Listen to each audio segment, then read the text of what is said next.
Ukraine যুদ্ধে নতুন মোড়। দাবার বোর্ডে সবচেয়ে কঠিন চাল দিতে যাচ্ছেন রাশিয়া। রূপরেখাটা তৈরি করে দিয়েছেন স্বয়ং রাশিয়ার প্রেসিডেন্ট ভ্লাদিমির পুতিন। গত ফেব্রুয়ারিতে ইউক্রেন যুদ্ধের দ্বিতীয় বর্ষ পূর্তির আগেই পুতিন জাতির উদ্দেশ্যে ভাষণে পরমাণু যুদ্ধের সম্ভাবনার কথা জানিয়েছিলেন। তার ৩ মাসের মধ্যেই তার বিস্ফোরক ঘোষণা।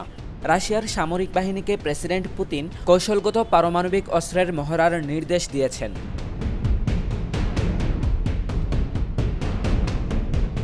গত বছর আমেরিকার সঙ্গে কৌশলগত পরমাণু নিরস্ত্রীকরণ সংক্রান্ত নিউ স্টার্ট চুক্তি ভেঙে দেওয়ার কথা ঘোষণা করেছিলেন ভ্লাদিমির পুতিন। তারপরই মস্কোর বিরুদ্ধে নতুন করে পরমাণু অস্ত্র প্রতিযোগিতায় ইন্ধন দেওয়ার অভিযোগ তুলেছেন আমেরিকা। পশ্চিমা বিশ্ব আশঙ্কা প্রকাশ করেছিল ইউক্রেন যুদ্ধে পরমাণু অস্ত্র ব্যবহারের প্রস্তুতি নিতে রুশ প্রেসিডেন্টের এই পদক্ষেপ।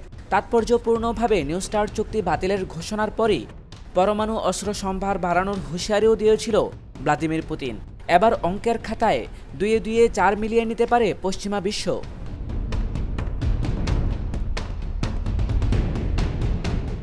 গতকাল রাশিয়ার প্রতিরক্ষা মন্ত্রণালয় ক্ষুদ্র পরিসরে ব্যবস্থা ব্যবহারের সামরিক বাহিনীর ক্ষমতা পরীক্ষা করার জন্য একটি নতুন মহড়ার কথা জানিয়েছে। রাশিয়া কৌশলগত পারমাণবিক অস্ত্র স্থাপনের ক্ষমতা পরীক্ষা করবে, প্রতিরক্ষা মন্ত্রণালয় ঘোষণা করেছে। বিবৃতিতে বলা হয়েছে, মহড়াটি অদূর ভবিষ্যতে পরিচালিত হবে এবং প্রেসিডেন্ট ভ্লাদিমির পুতিন এর নির্দেশ দিয়েছেন।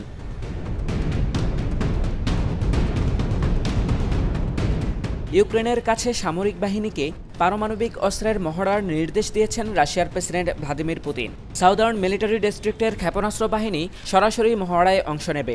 মন্ত্রণালয় জানিয়েছে, এতে সামরিক বিমান এবং রাশিয়ার নৌবাহিনীর অংশগ্রহণেরও প্রয়োজন হবে। মহড়ার লক্ষ্য হল নন স্ট্র্যাটেজিক পারমাণবিক অস্ত্রের প্রস্তুতি এবং মোতায়েনের ব্যবহারের দিকগুলো যাচাই করা।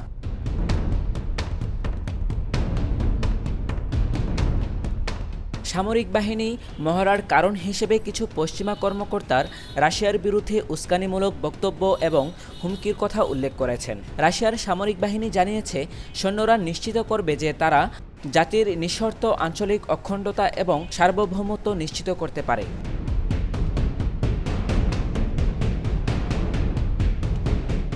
মস্কোর কাছে দূরপাল্লার আন্তঃমহাদেশীয় ব্যালিস্টিক ক্ষেপণাস্ত্র থেকে শুরু করে ছোট পাল্লার কৌশলগত পারমাণবিক অস্ত্রের বিস্তৃত ভাণ্ডার রয়েছে।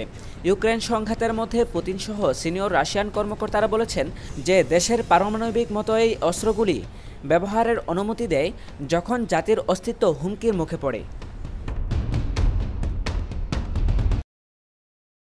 যদিও পুতিন মার্চ মাসে বলেছিলেন যে সংঘাতের কোনো পর্যায়েই পারমাণবিক হামলার মতো আমূল পদক্ষেপের প্রয়োজন নেই।